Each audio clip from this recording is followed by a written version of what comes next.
Boa noite. Estamos online nessa segunda-feira, 4 de novembro de 2019, com o tema traição. E hoje eu vou fazer um caminho ao contrário do que eu tenho feito até então. Eu sempre falo de algum problema de saúde, de alguma doença e de que tipos de problemas emocionais essas doenças podem. Que tipo de problemas emocionais causaram essas doenças no corpo. Então, eu pego do corpo para a alma. Hoje eu vou fazer diferente. Eu vou pegar da alma para o corpo. A gente vai bater um papo sobre o que está envolvido por detrás dos comportamentos de traição e a gente vai falar no final o que pode acarretar, né? A partir desses comportamentos, dessas experiências, o que pode acontecer com o nosso corpo. Vou falar isso baseado em alguns casos clínicos ou pessoas que eu vi de perto. Boa noite, Jonathan querido. Muita gente amada aqui, Rafa, sogrinha, meu amor, Vandinha, Nelis, Bademar, Vandinha, aqui novamente. Tem alguns nomes que eu não estou entendendo. Querida amiga Márcia. Então vamos lá. Camila, beijo para todo mundo. Sintam-se todos abraçados. Algumas pessoas que eu não conheço também. Então, vamos começar a bater esse papo. E se der, porque a ideia dessas lives sempre é terminar antes das 10, né? Se der, eu vejo alguma pergunta e respondo. Ah, antes de eu começar, eu preciso falar uma coisa.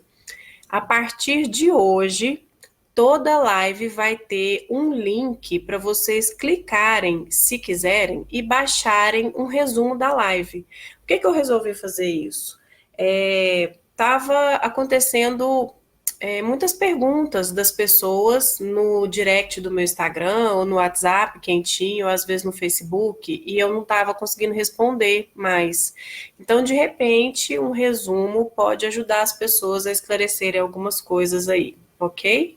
Aí vocês, na hora que clicar lá, é só pôr o e-mail que vocês recebem o resumo da live. Então, olha só, a gente vai falar sob a luz, basicamente, das constelações sistêmicas em relação às questões que nos tomam para esses comportamentos, e nós vamos falar sob a luz da nova medicina germânica em relação aos sintomas que podem ser construídos no nosso corpo a partir dessas experiências. O que a gente percebe na luz das constelações é o seguinte: as constelações sistêmicas, se tem alguém chegando aí que nunca ouviu falar, é uma filosofia de vida e uma técnica terapêutica desenvolvida por um alemão chamado Bert Hellinger.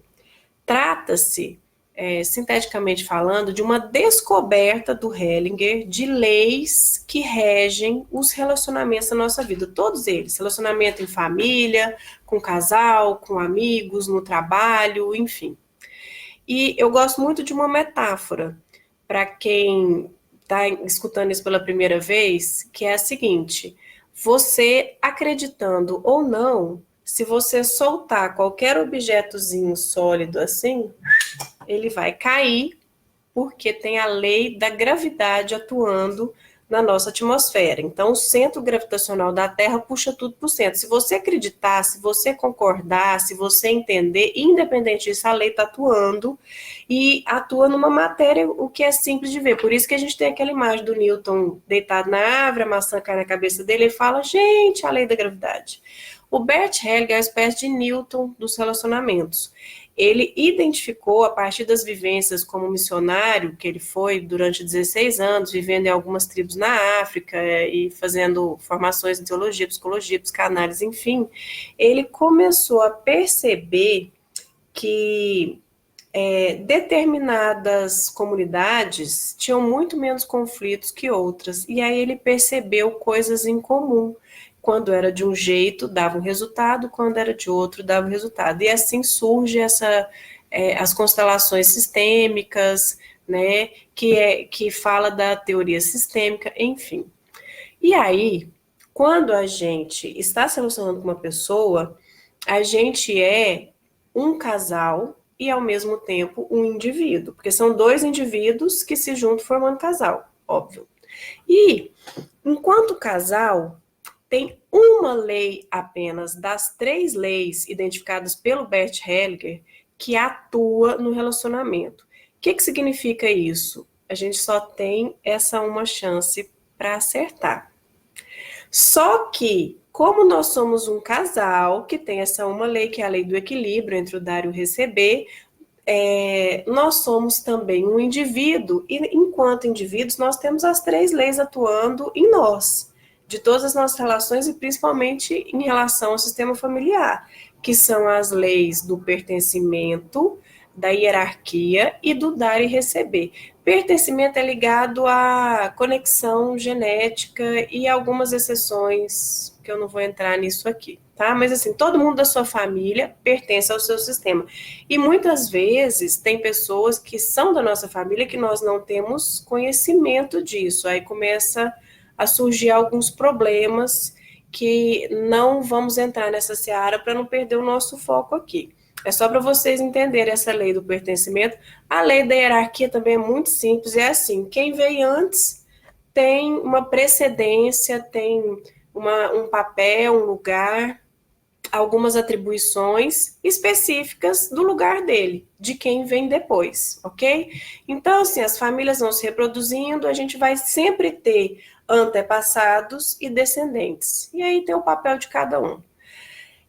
E a lei do equilíbrio é o equilíbrio entre o dar e o receber, significa assim, se alguém te dá uma coisa boa, você, para manter essa lei do equilíbrio, devolve, na medida do seu possível, alguma coisa boa também. Se alguém te dá uma coisa ruim, se alguém faz um mal para você, para manter essa lei do equilíbrio, você devolve um mal para essa pessoa. E aí Bert Hellinger acrescenta assim, por amor, um pouco menos. Porque se você toma um peteleco e devolve um murro no meio do nariz e quebra o nariz, aí você mudou de lugar. Você passou de alguém que tinha um crédito com aquele que te devia para alguém que está devendo agora para aquele outro. Aí inverte as posições, entende? Então, tem que manter um equilíbrio aí. E aí, entre o casal, isso é um negócio que dá pano para manga. A gente tem novela, por exemplo, falando da traição, que desequilibra pra caramba essa balança entre o dar e o receber. A gente tem minissérie, tem filme, tem novela, tem vida real, cheia de tragédias, cheia de dores, porque não é uma coisa simples de digerir. Mas o que acontece? Eu tinha colocado umas perguntinhas, né, na divulgação aí dessa live. O que acontece que faz com que algumas pessoas traiam, e às vezes sempre, e algumas pessoas sejam traídas, às vezes sempre? Acontece que existe algum nível de indisponibilidade desse sujeito, dessa pessoa para a relação. E aí, dependendo de como que é essa indisponibilidade, ela vai emitir um comportamento de trair ou de ser traída, ou os dois. Tem gente que tá aí no rock and roll, traindo e sendo traído, né? Eu vou dar alguns exemplos aqui. Por exemplo, é muito comum a gente ver dinâmicas em consultório, e às vezes na vida real, de mulheres que são traídas, que atraem homens que traem, né? E elas são traídas porque elas estão emaranhadas, estão ainda ligadas ao sistema original dela, de pai e mãe, aonde ela fez um julgamento. Houve uma traição entre os pais, ou alguma coisa de desordem nesse equilíbrio, que ela faz um julgamento, para ser mais palpável, a mãe sempre foi traída, suponhamos. E aí a filha olha para a mãe e sente dó da mãe. Olha para o pai e acusa o pai. Então, existe uma postura de arrogância e existe uma postura de pena, né, que nas constelações a gente chama de amor cego. Você fica emaranhado numa lealdade. E aí você tende a atrair para você um marido que trai. Porque é como se a vida dissesse assim, olha, você tá achando que ela não dá conta, que você dá conta? Vamos ver se você dá conta. E aí você atrai uma experiência dessa para sua vida. Eu me lembro de um caso que eu sei mais ou menos a história, que funcionou da seguinte maneira. Tinha uma pessoa, uma mulher, aonde havia rumores, embora nunca nada foi comprovado, de que a mãe dela traía o pai. E ela achava o pai uma pessoa maravilhosa, uma pessoa boníssima, um homem sem defeito, praticamente numa identificação idealizada com a figura masculina. E ela achava a mãe dela terrível, custosa, embora ela visse os dois e achasse os dois bonitinhos, mas havia essas suspeitas e a mãe era muito brava com ela, muito exigente, ela não se relacionava muito bem com essa mãe. E aí essa pessoa se casou mais de uma vez, eu vou omitir alguns dados aqui, porque Goiânia é pequeno. Essa pessoa se casou mais de uma vez e em todas essas experiências de casamento, ela foi traída. E a gente percebe, então, que havia algum emaranhamento e ela traiu isso para a vida dela. Né? Uma dinâmica também meio maluca, que não é incomum, casais que se formam e a mulher não está tão conectada com o seu feminino, a mulher é muito poderosa, mulher brava, e se ela trouxer bens com ela da família de origem, piora um pouco mais essa configuração e o homem, no seu íntimo, se sente humilhado e se sente um devedor. E ele tende, portanto, a fazer algum mal para aquela mulher, como se fosse para romper aquela relação, porque se ele se sente humilhado, se ele se sente inferior, se ele se sente mal, na alma isso é muito pesado. E aí ele não entende por que às vezes ele tem comportamentos de trair para que aquela mulher então rompa aquele relacionamento e termine com aquele karma que faz ele sentir um peso na alma. Eu me lembrei de um exemplo que o Décio, o nosso professor meu do Alessandro de Constelações, o Décio Wilman, casal muito querido, ele conta uma história que é o seguinte, uma cidade do interior, e ele fala que essa história se repete em todas as cidades. Tinha uma cidade do interior que tinha o Joãozinho casado com a Mariazinha. Joãozinho bebia todo dia, chegava em casa, vomitava no tapete, aprontava todas. No dia seguinte, a Maria limpava tudo, dava remédio para o Joãozinho, cuidava muito bem do Joãozinho. E aí todo mundo falava assim: nossa, Maria é uma santa. Um belo dia apareceu lá no bar que o Joãozinho frequentava. Essa história é real, tá, gente? Às vezes eu tô alterando assim um detalhezinho ou outro que não muda nada da essência da história. Um belo dia chega no bar que o Joãozinho bebe, uma prostituta, uma mulher da vida, e Joãozinho se envolve com essa mulher, suponhamos que ela se chame Júlia. E aí, Joãozinho se apaixona pela Júlia. E Joãozinho, um dia, vai para a casa da Júlia, bêbado, e dorme lá, e vomita lá, e apronta todas na casa da Júlia. Júlia dá-lhe uma bronca, manda ele limpar aquele vomito e manda ele embora e não voltar nunca mais se for para beber. Joãozinho separa da Maria e vai viver com a Júlia.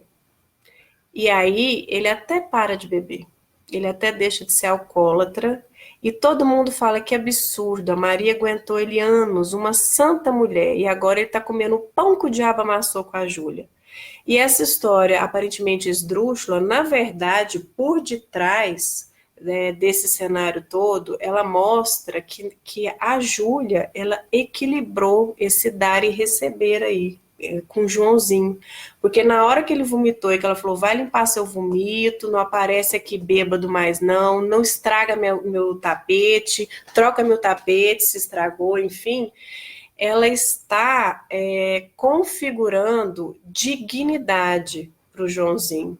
Quando a gente é bonzinho demais e a gente nunca dá o troco, a gente fica com a nossa consciência leve, a gente fica sendo bom, a gente fica inocente e a gente vai transformando os Joãozinhos da vida em devedores, cada vez mais.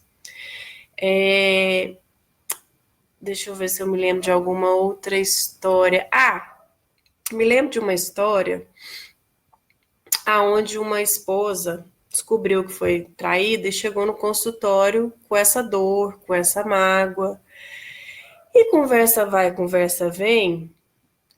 Vou abrir um parênteses aqui agora. No livro Para que o Amor Dê Certo, aliás, é um livro que eu sugiro, quem quiser aprofundar nesse tema de relacionamentos, é um livro bem bacana, é um livro que eu li há uns 20 anos atrás, mais ou menos, a primeira vez.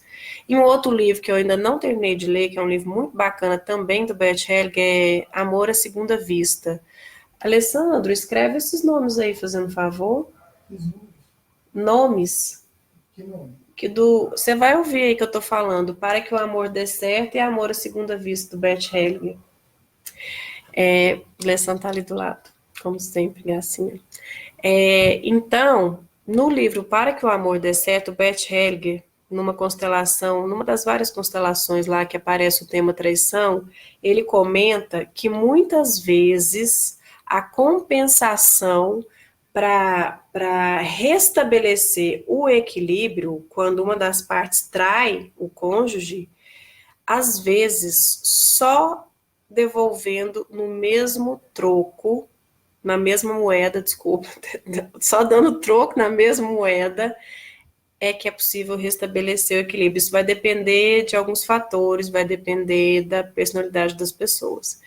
Mas eu me lembro desse caso que é muito comum as mulheres terem muito recato por uma criação de mais repressão sexual e tal. Essa mulher não conseguia perdoar o seu Joãozinho e ela não conseguia dar o troco na mesma moeda.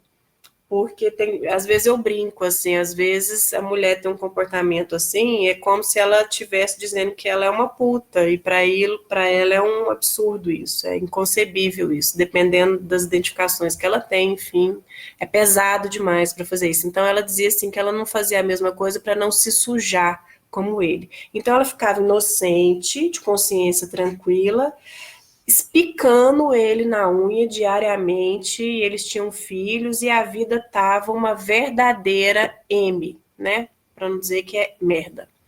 E aí, o dia que ela entendeu que ela tinha que fazer alguma coisa porque as outras tentativas sem fazer alguma coisa não funcionaram, ela se lembrou, isso tem alguns anos que eu atendi, ela se lembrou que ela tinha um ex-namorado que ele tinha muitos ciúmes e eles conversavam de vez em quando ela era namorada do marido, eles conversavam, mas aí isso se encerrou porque o marido tinha muitos ciúmes desse ex-namorado. E aí essa mulher entrou em contato com esse ex-namorado, eles marcaram um encontro, se encontraram umas 3 vezes para conversar, para bater papo, e depois disso ela se sentiu em paz. O marido nunca soube, até onde eu acompanhei o caso, já tem algum tempo, o marido nunca soube que ela se encontrou com o ex-namorado, mas ela não beijou na boca, não fez nada, mas só dela conversar e só dela sentir que aquele ex-namorado, se ela quisesse se abrisse, ela poderia até devolver o troco na mesma moeda para o marido, já foi o suficiente para ela. E depois disso, então, como a demanda dela era trabalhar essa questão, e isso foi resolvido, ela parou de ir nas sessões, né? Se encerraram as sessões terapêuticas e ela não entrou mais em contato para sessões terapêuticas, assim, tive um contato ou outro breve socialmente e parecia que estava tudo bem. Então, nós precisamos encontrar dentro de nós uma forma de equilibrar isso. E na hora que eu estava contando essa história, eu estava me lembrando, existem muitas dinâmicas, mas muitas dinâmicas, não tem a menor chance de eu conseguir esgotar isso aqui hoje, né? Imagina, traição nós temos desde Otelo, Shakespeare, Otelo, clássico, também é um filme interessante sobre esse tema.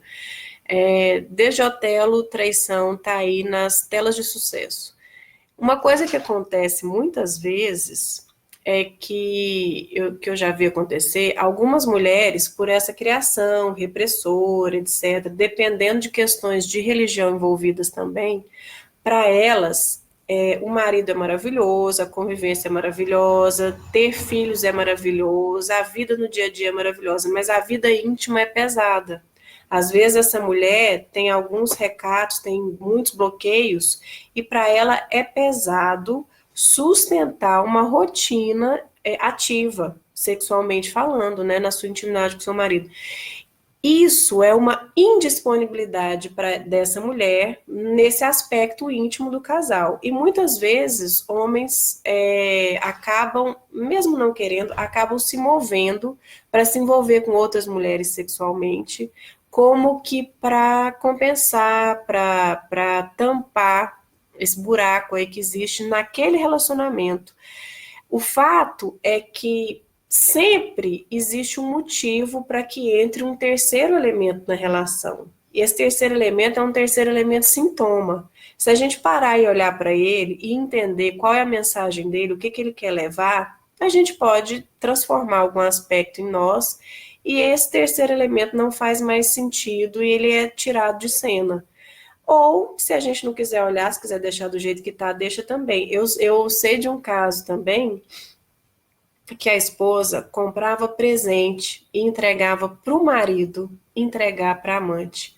Porque ela dizia que ela era muito grata à amante, porque ela estava tendo uma vida muito mais tranquila, ela estava muito mais em paz depois que o marido encontrou essa amante, que ela era ótima, que ela fazia o que ela não queria fazer e assim estava todo mundo feliz da vida. Então tem de tudo, porque o princípio do equilíbrio entre um casal, ele é muito particular. Muitas vezes, eu, enquanto indivíduo, a gente olha para um outro casal e fala, ai, que absurdo, eu não aguentaria isso, ai, que ruim, ai, não sei o quê. Mas para aquele casal não é esse peso, porque é outra história, são outras referências, são outros antepassados, é um outro psiquismo, enfim. Então, esse julgamento, ele é ridículo, ele é descabido e inútil, né? Mas a gente faz sem ver muitas vezes na vida, mas ele é inútil, descabido, né? Porque ele é fora de contexto. Não é à toa que existe o ditado em briga de marido e mulher, não se mete a colher. Até porque, se tem traição, se tem qualquer outro problema entre o casal, tem também uma coisa especial entre o casal, que nossos professores chamavam gentilmente de quarto mágico. Então, às vezes, o quarto mágico é muito mais forte do que uma traição ou qualquer outro problema também. Né? Isso é um recurso que nós, enquanto casal, temos. E é bom que usemos a nosso favor. Né? Eu me lembro de histórias também onde um dos cônjuges, ou talvez até os dois, reclamavam que com o tempo, com a rotina da vida, com os filhos, etc., esfriou demais a vida íntima. E aí, quando há um movimento de algum dos dois, aonde entra um terceiro elemento, pode doer num determinado momento, a princípio pode doer e ser sofrido, mas se isso for reestabelecido, o equilíbrio, se isso for resolvido, acaba sendo um agente estimulante que resgata muitas coisas que foram perdidas ao longo dos dias vividos aí por esse casal. Então, vida de casal é uma coisa bem complexa, né? Bem rica, é um tema inesgotável, inclusive. Vamos passar agora para a parte de nova medicina, até por causa do nosso tempo, né? Vamos passar agora para a parte de nova medicina, e aí? Quando você é traído, o que acontece com você? Você adoece? Às vezes, sim. Eu vejo pessoas em torno de mim, tanto no trabalho quanto na vida pessoal, eu vejo pessoas que adoecem, eu vejo pessoas que passam por um luto muito rápido, simples e seguem a vida, e eu vejo pessoas que encalacram nisso de uma maneira muito intensa e dolorida, chegando à morte, às vezes. Por exemplo, o que pode acontecer em casos assim de traição? Normalmente, o tecido envolvido é o ectoderma, que é o tecido de contato e separação. E aí nós temos uma infinidade de possibilidades, porque nós temos ectoderma em várias partes do corpo, né? A pele, por exemplo, é um dos maiores tecidos do ectoderma, mas estômago é ectoderma. E tem casos, dependendo da percepção que a pessoa tem do parceiro, que a maior dor vai ser, por exemplo, desvalorização, impotência. E aí ela tende a fazer um sintoma ósseo, muscular ou articular. Me lembro de um caso onde uma paciente, ela chegou numa fase muito avançada de câncer, que tinha começado na mama, e aí o que a gente identificou, que foi o DHS que deflagrou, esse DHS na nova medicina é o impacto emocional negativo que gera o problema, foram as traições do marido. O que aconteceu? Ela se envolveu com um colega de trabalho e teve um relacionamento com ele por alguns anos. E aí, com a consciência muito pesada, ela resolveu um dia, quando terminou, não me lembro mais, já tem um tempo isso, não sei se foi logo que terminou ou próximo do fim desse relacionamento com esse colega, ela contou isso para o marido. E aí, o marido, depois de um certo tempo, ele se envolveu com outras mulheres, eram 9 mulheres, ela contava isso. Aí, um tempo depois disso, ela disse que achou um absurdo, ela disse que achou um troco muito injusto, porque ela fez uma vez e ele fez 9, como se fosse uma questão quantitativa, né? O fato é que ela desenvolveu um câncer de mama, e eu não acredito que esse câncer veio só por conta da lei do equilíbrio entre o casal ter sido ferida, porque eu percebi nela emaranhamentos dela enquanto indivíduo ligado ao sistema familiar. Aquela história que eu citei no começo, relacionamento de pai e mãe muito ruim, tinha um pai abusivo, uma mãe submissa, tinha dó da mãe, tinha raiva do pai, mágoa do pai, enfim. Além disso, ela viveu essa experiência de ter traído, de ter sido traída, e fez, então, construiu um câncer de mama, o que denota para nós que ela tinha um conflito de contato e separação, né, porque câncer de mama do tipo dela era de ectoderma, e só que aí ela teve recidiva e metástases, enfim, ela não conseguiu elaborar isso. Ela terminou, assim, os últimos períodos que ela andou indo em algumas sessões, ela terminou dizendo, assim, que esse câncer não era só dela. Mas o corpo que estava sentindo era o dela. E o corpo que veio a óbito foi o dela. Então, essa foi uma história que eu acompanhei na clínica, onde ficou muito claro que ela não deu conta de restabelecer o equilíbrio e ela tinha emaranhamento com o sistema original dela. E eu me lembro também de um outro caso, há muitos anos atrás, de uma conhecida que o marido se envolveu com uma mulher, se apaixonou, quis separar, ficou com essa mulher e ela apresentou câncer de mama também. Na época eu nem sabia de nova medicina nem nada, mas todo mundo que era próximo falava que aquelas coisas que câncer é uma mágoa profunda e que ela nunca tinha perdoado o ex-marido que a deixou por uma outra mulher. Então tem muitos casos assim. Uma coisa que a gente percebe muito é que é muito difícil para as mulheres resolverem esse desequilíbrio quando acontece uma traição e essa lei do equilíbrio ela é descompensada, entra em desequilíbrio, é muito difícil para as mulheres resolverem isso, porque elas ficam entre a cruz e a espada. Se ficar o bicho pega, se correr o bicho come. Se trair, ela deixa de ser inocente, se suja, vira puta, sei lá. Se não trair, ela fica o resto da vida jogando isso na cara do sujeito, de alguma maneira. Eu me atendi uma vez uma senhora que tinha consciência clara, assim, da raiva que ela tinha do marido, porque o marido se envolveu com uma mulher e ela descobriu, e depois esse marido pediu perdão e não quis separar, e largou essa mulher, e eles seguiram juntos, mas essa mulher, ela tinha muito problema de ouvido e de visão. E aí ficou claro, perceber pela nova medicina, que o DHS dela foi porque ela viu e ouviu uma coisa que ela não queria ter visto nem ouvido.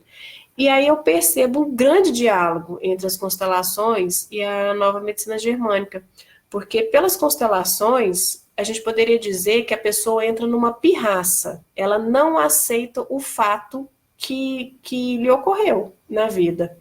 E aí, por não aceitar, por não elaborar, por não ressignificar, ela adoece.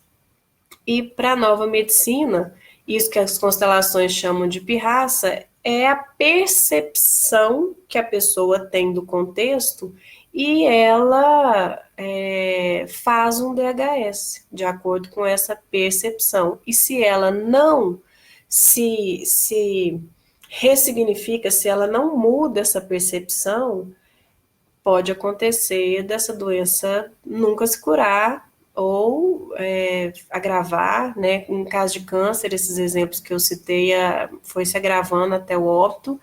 Essa senhora, que eu saiba, ela, assim, eu conheço algumas pessoas ligadas a ela, que eu saiba, ela não se curou, mas também não foi a óbito, porque o ouvido e o olho não é uma coisa, não são órgãos vitais, assim, né? Como em alguns casos células cancerígenas atacam e aí acaba indo a uma falência orgânica. Deixa eu ver se tem alguém com alguma dúvida, mas você viu, tem algo de muito cultural também, dessa cisão do feminino de que existe a santa e a puta. Tem uma questão muito cultural que a gente não vai entrar nessa seara, mas tem sim.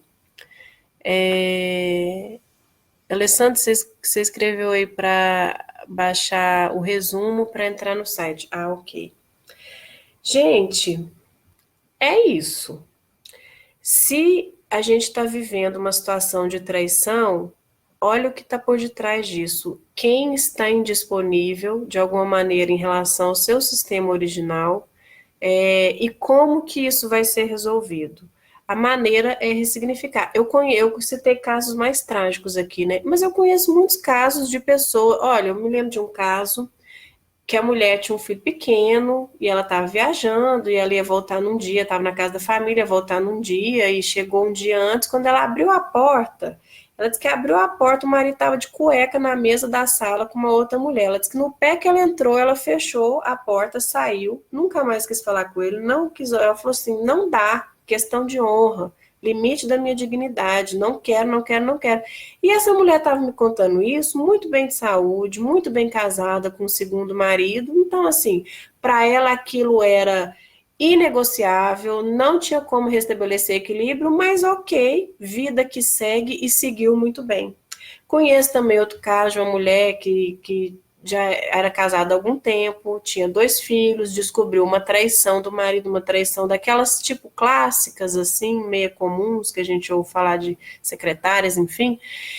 Ela, quando percebeu isso, ela saiu da relação e um tempo depois ela se casou e teve mais filho e vive bem, é uma pessoa feliz, é uma pessoa saudável. Então é claro que nós podemos passar por uma situação dessa de uma maneira muito mais leve.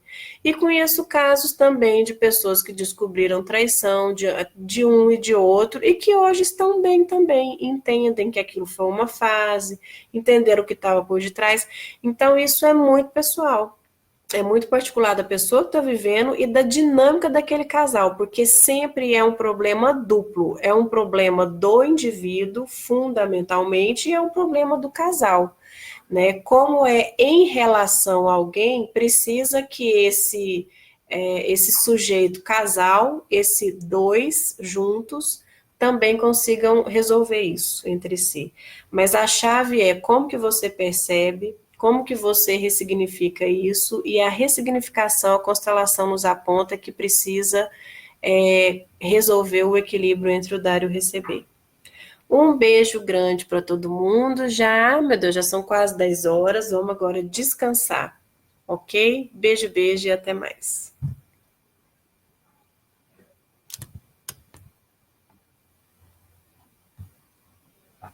Encerrando aqui também.